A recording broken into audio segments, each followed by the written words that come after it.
ভাগ্য বদলাতে দালালের মাধ্যমে ইতালি যাওয়ার স্বপ্ন বুনেছিলেন মাদারীপুরের আসাদ মাতুব্বর, কিন্তু তা ফিকে হয়ে যায় লিবিয়া পৌঁছানোর পরই।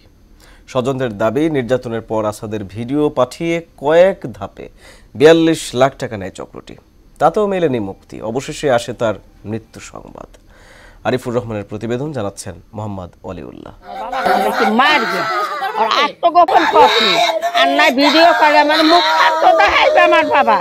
সন্তানের মৃত্যুর খবরে এক হতভাগা মায়ের বুক ফাটা আর্তনাদ। বিদেশ বিভুঁয়ে স্বজনের মৃত্যুর খবরে গোটা পরিবারে শোকের ছায়া।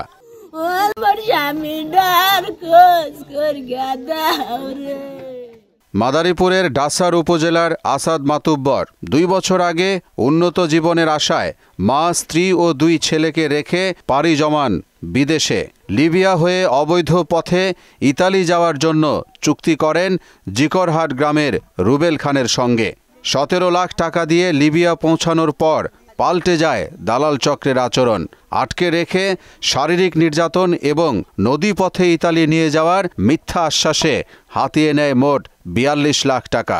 আমার ভাই সুস্থ মানুষ, আমার ভাইটা মাইরা ফেলেন গেছে, লাশ গুম করে ফেলেন গেছে। আমি এটার সুস্থ বিচার চাই, ওই রুবেলের দৃষ্টান্তমূলক শাস্তি চাই।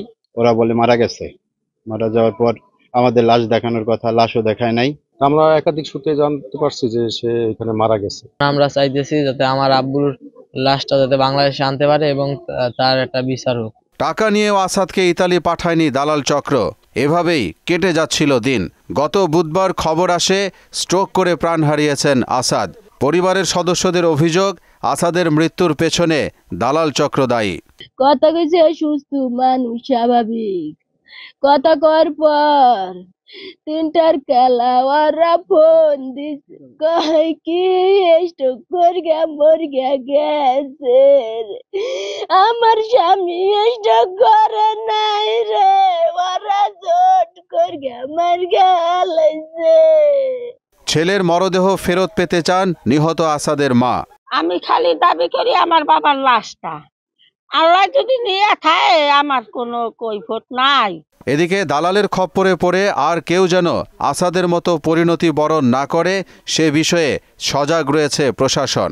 অবৈধ পথে যদি বিদেশে যাওয়ার চেষ্টা করা হয়, এতে আর্থিক ক্ষতি থেকে শুরু করে জীবন মানেরও রিস্ক রয়েছে। এমন অবস্থায় তারা যেন সরকারের যে বৈধ চ্যানেল আছে এবং যে প্রক্রিয়া রয়েছে, আমাদের বইএসএল রয়েছে, প্রবাসী কল্যাণ বৈদেশিক কর্মসংস্থান মন্ত্রণালয় রয়েছে, তারাও কিন্তু লোক পাঠায়, সুতরাং তাদের মাধ্যমে যেন তারা যায়। নিহত আসাদের মরদেহ দেশে ফিরিয়ে আনার পাশাপাশি দালালদের সুষ্ঠু বিচারের দাবি অসহায় পরিবারটির। মোহাম্মদ ওয়ালিউল্লাহ, মোহনা সংবাদ।